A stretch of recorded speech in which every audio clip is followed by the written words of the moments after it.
The total number of smart speakers in US households has increased by 78% in the past year, and 21% of people in the US now have one. New data from NPR and Edison Research from a survey conducted after the December 2018 holidays shows a marked increase in ownership of smart speakers. There's a lot more information in the full report, and that's linked to from our newsletter and in the show notes. Yesterday, we reported that Amazon have sold 100 million Alexa devices. By way of comparison, Google Assistant claims nearly 1 billion installs, and that active users have quadrupled, though they wouldn't say how many active users they actually have.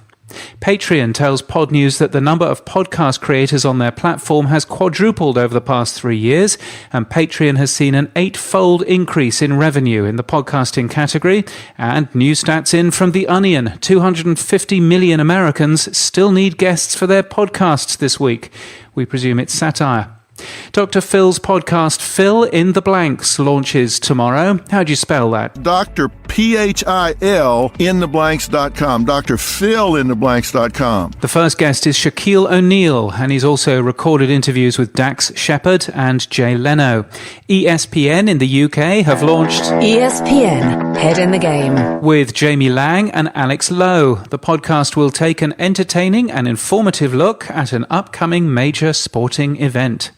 And creating a podcast is relatively easy when you know what to do, says this man. And welcome, my friends, to the Rise Up Podcast. It's your great and good friend, David Siteman Garland. David Siteman Garland is interviewed about this podcast, The Rise to the Top. He says that building a profitable, laser-focused business is much harder. And yesterday we wondered whether Slate's What's Next was the first daily news podcast from a major US publisher to be hosted by a woman. We were, of course, wrong. This person contacted us. This is Post Reports. I'm Martine Powers. Oops. And thank you, Erica, from The Newsworthy, another daily news podcast. And Erica's the host, so, for becoming a Pod News supporter yesterday.